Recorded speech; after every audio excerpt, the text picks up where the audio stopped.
Florent Ibengue, 53 ans, entraîneur de football de l'AS Vita Club et aussi de l'équipe nationale du Congo. Donc voilà un petit peu brièvement la présentation. Je suis rentré au pays depuis, j'attaque ma 3e année au sein de l'AS Vita Club et j'en suis à mon 8e mois en équipe nationale.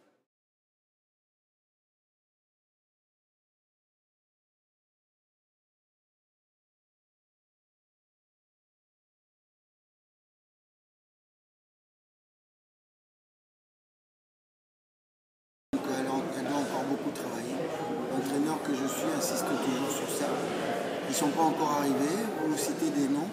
J'espère que d'autres citeront leur vrai nom. Parce que là, on les qualifie de Ronaldo et des TGV. J'espère que la génération qui viendra après prendra leur surnom. Donc ça voudra dire qu'ils auront confirmé. Donc pour l'instant, ils ont encore beaucoup de travail à faire. Bien qu'ils aient du talent et du talent certain.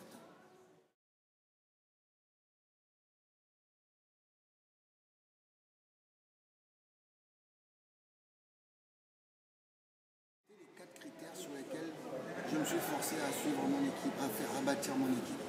Alors le premier critère, c'était la compétitivité. C'est-à-dire que le joueur devait être titulaire dans son club ou du moins avoir suffisamment de temps de jeu. C'est le joueur qui joue. Un joueur qui joue, parce qu'un joueur qui ne joue pas n'est pas suffisamment compétitif. Ça, c'était mon premier critère. Ensuite, le second critère, c'était le niveau de la compétition que ce joueur est en train de jouer. C'est-à-dire pour moi, un joueur qui joue en première ligue est censé quand même être meilleur que celui qui va jouer dans la ligue de Mbandaka. Je prends la ligue de Mbandaka à volonté pour qu'on ne puisse pas me taxer de quelque chose, de quoi que ce soit, parce que je suis originaire de cette ville. Donc voilà, c'est juste le niveau de la compétition qui fait qu'on a quand même plus de chances d'avoir un joueur formé et très compétitif à ce niveau-là qu'au niveau de Mbandaka. Ça ne veut pas dire qu'il n'y a pas de bons joueurs en Mbandaka, il faut bien expliquer. Ensuite, le troisième critère, c'était la compétitivité, la concurrence au poste. C'est-à-dire si j'ai 2 arrières latéraux, si toi tu joues arrière gauche, l'autre arrière gauche, je regarde pour moi qui est le meilleur. Et ensuite, le 4e critère, c'était la vie dans le groupe.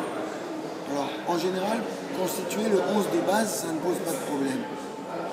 Ensuite, quand on va vivre comme on vient de le vivre pendant 1 mois ensemble, c'est pas simple. C'est pas du tout simple de pouvoir vivre pendant 1 mois ensemble. Donc il faut éviter un petit peu les gens qui arrivent avec des mauvaises histoires pour mettre une mauvaise ambiance pour que le groupe ne puisse pas avancer. Donc voilà les 4 critères qui font qu'on puisse constituer un groupe qui puisse vivre ensemble et faire des résultats.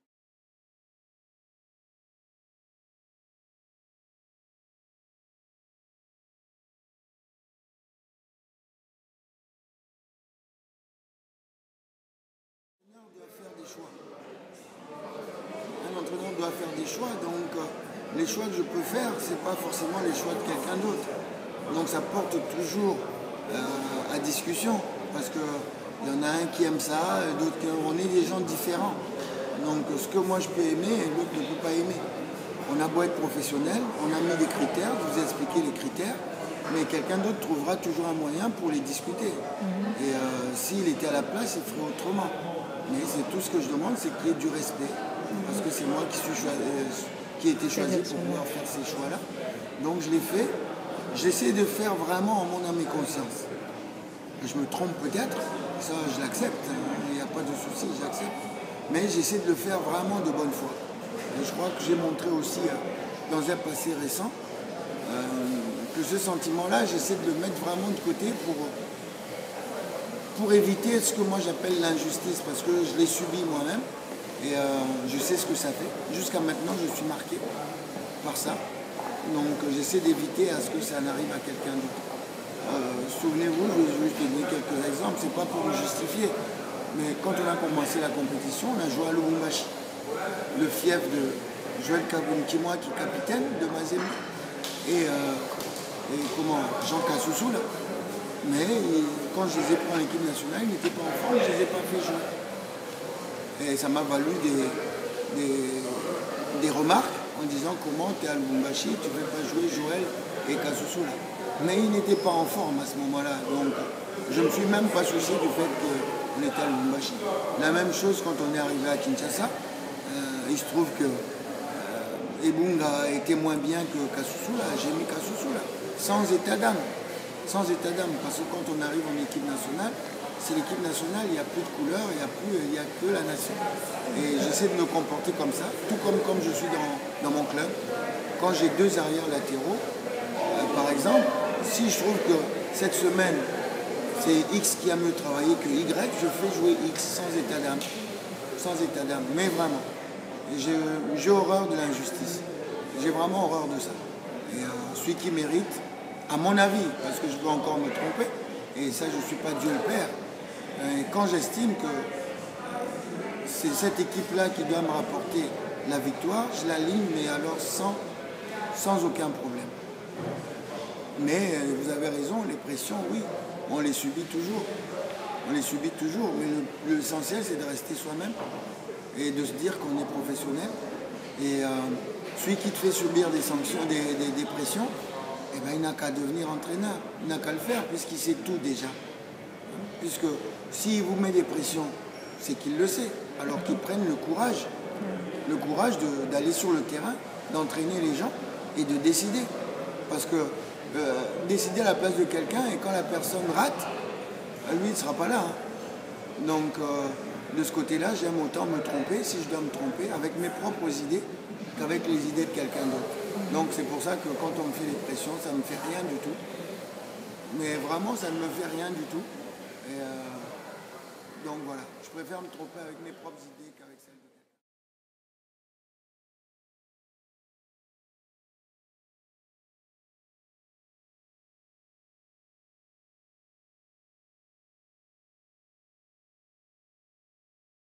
J'ai horreur de la défaite, donc je ne suis pas content.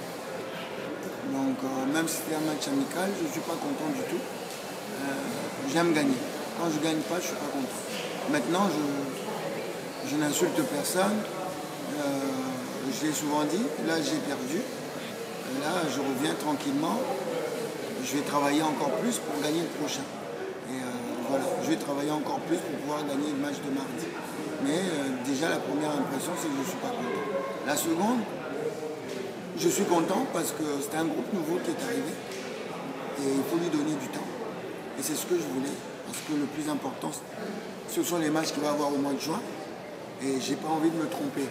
Donc j'ai amené des joueurs ici pour les voir en situation dans le cadre d'un match amical. On a essayé quelques jours aujourd'hui en essayant justement de faire en sorte de pouvoir jouer certains matchs avec deux meneurs de jeu, d'être vraiment offensif comme on a fait aujourd'hui avec Paul-José Mpoku et Kebano.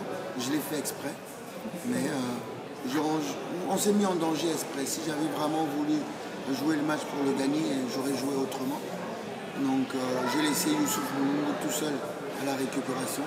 Il a beaucoup couru. Je vais voir un petit peu la réaction de Kebano et Poku face à ce genre de situation. Est-ce qu'il descendrait pour venir aider un petit peu Moulumbo pour mieux récupérer le ballon et avancer? Aujourd'hui, je crois que c'est la meilleure des choses. Ces deux jeunes ont quand même eu une bonne leçon parce que s'ils veulent jouer ensemble prochainement, il faudra qu'ils travaillent un petit peu plus défensivement pour pouvoir récupérer les ballons et attaquer. Je crois que c'est une leçon en grandeur nature et ça, on apprend beaucoup plus vite que sur un tableau noir ou en parlant. Là, aujourd'hui, ils ont beaucoup appris. Et s'ils veulent jouer ensemble, je crois qu'ils savent maintenant.